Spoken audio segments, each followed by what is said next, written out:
Let's make sure the iPad works. Hello, people. Today I'm trying to do something different. Stream some drawing. I'm in the mood to draw. Wouldn't you be if you could draw? Look at that. We got a base down already. If you've seen some pictures over the internet, this might look familiar to you. This is gonna be the Flash. This is gonna be the Flash. If my iPad cord will work, either way, we can still talk about the movie. I saw the Flash movie the other day. It was pretty good. I was fantastically surprised. Ezra Miller, dude, should probably be in jail. But whatever, let's talk about it. Credit where credit's due, you know what I mean?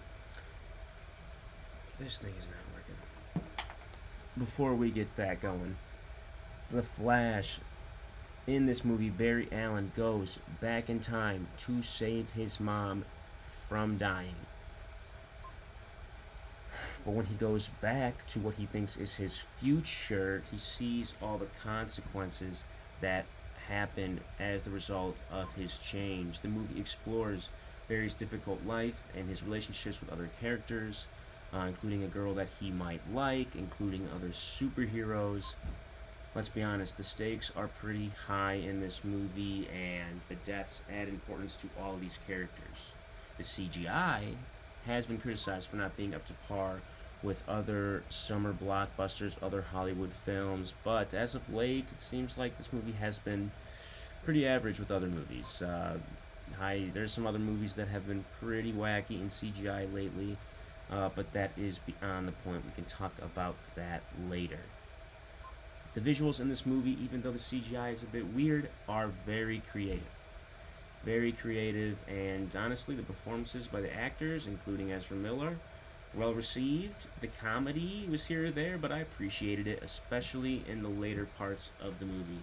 And of course, as with most superhero movies, there's a pretty good lesson in here. The movie teaches lessons about using power responsibly, recognizing what you have, not taking it for granted, recognizing one's own abilities, and of course, the impact of someone's personal scars, how your adversities make you who you are, and that is perfect for this movie. And of course, like most superhero movies nowadays, we get some cameos and even some setup for some future stories, maybe, possibly. The doors are left open. If you thought that this was gonna change the landscape of the DC universe, you're wrong. It didn't really do anything, just gave us a little bit of a romp through the multiverse in a way.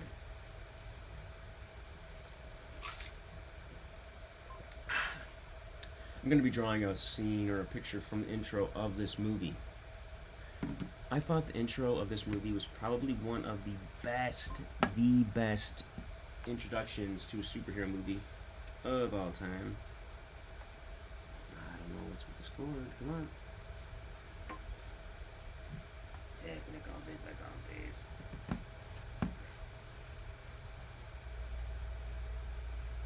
Booty ass cord. Can I connect through Wi-Fi?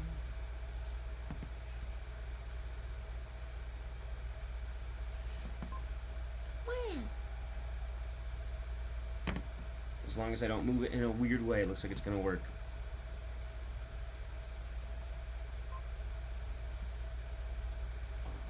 Let's see. Let's get some black in here.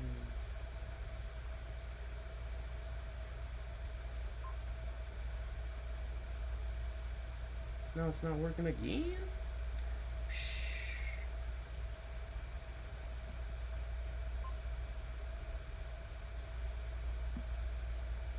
Hmm.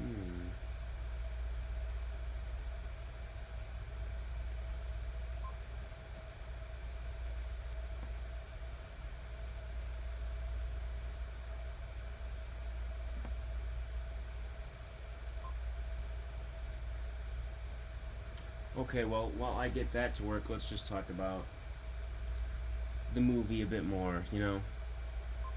Directed by Andy Muschietti. I didn't really know who this guy was in name until I looked him up. He directed It 1, It Chapter 2, fantastic movies, scary movies. Both had some comedy in there. I definitely laughed during It Chapter 1 a lot. That was a very surprising movie. And there were some surprises in this movie. Very involved in Barry's life, and his life sucks. I gotta unplug this. Barry's life sucks. Lost both of his parents. They're both out of his life. And even when the girl that he likes, sort of likes, tries to talk to him, they get off on the wrong foot, and, you know, sets the stage, definitely.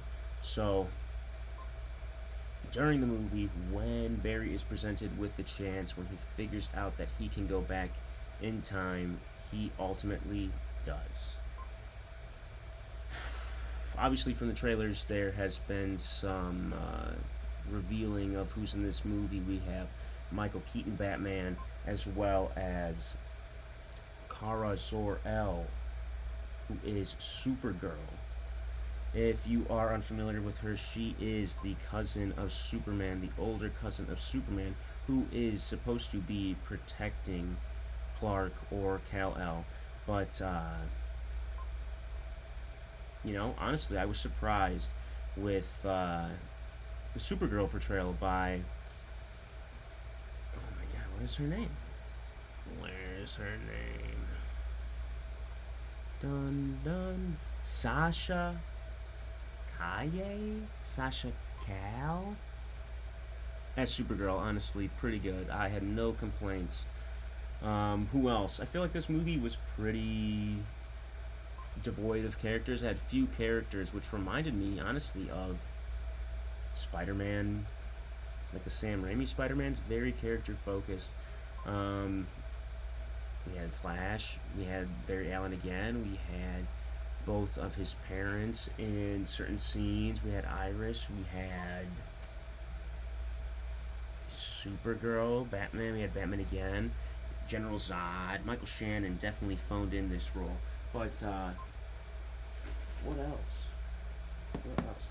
It's not fun talking if I don't have my iPad.